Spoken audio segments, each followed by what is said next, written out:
আসসালামু আলাইকুম রাহমাতুল্লাহ। আলহামদুলিল্লাহ আলহামদুলিল্লাহ ওয়াহদা ওয়াসসালাতু ওয়াসসালামু আলা মান লা নাবিয়্যা বা'দা। সম্মানিত সুধী, আজকে অত্যন্ত গুরুত্বপূর্ণ একটি মাসআলা নিয়ে আপনাদের সামনে উপস্থিত হয়েছি। আর তা হলো, মুক্তাদি যদি মসজিদে প্রবেশ করার পর ইমাম সাহেবকে রুকু অবস্থায় পায়, তাহলে এই ক্ষেত্রে মুক্তাদির করণীয় কি? তো এই ক্ষেত্রে অধিকাংশ মুসল্লি যে ভুলটি করে থাকেন, যে মসজিদে প্রবেশ করার পর যখন ইমাম সাহেব রুকু অবস্থায় পান, তখন ওনারা রুকু ধরার জন্য খুব দ্রুত দৌড়ে গিয়ে আল্লাহু আকবার বলে রুকুতে চলে যান। এখন এই যে ইনি আল্লাহু আকবার বললেন, এখানে তো তাকবীর হলো দুইটা, কিন্তু উনি তাকবীর দিয়েছেন একটা। মানে একটা তো তাকবীরে তাহরিমা, আর একটা হলো রুকুর তাকবীর। তো এখন উনি একটা তাকবীর দিয়েছেন, এটা কিসের তাকবীর? এটা যদি তাকবীরে তাহরিমা হয় তাহলে রুকুর তাকবীর কোথায়? আর যদি রুকুর তাকবীর হয় তাহলে তাকবীরে তাহরিমা কোথায়?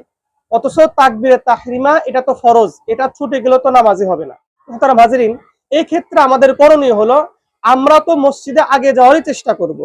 তারপরেও যদি কখনো যেতে লেট হয়, তাহলে আমরা মসজিদে প্রবেশ করার পর যদি ইমাম সাহেবকে রুকু অবস্থায় পাই, তাহলে দৌড়ে না গিয়ে আমরা স্বাভাবিকভাবে গিয়ে আগে কাতারে শরীক হব।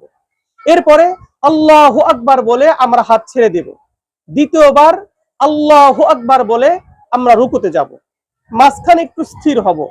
এই যে আমি স্বাভাবিকভাবে যে রুকু করলাম, এতে যদি আমি ইমাম সাহেবকে রুকুতে পাই তাহলে এই রাকাত আমি পেলাম, আর যদি ইমাম সাহেবকে রুকুতে না পাই আমি এই রাকাত পেলাম না।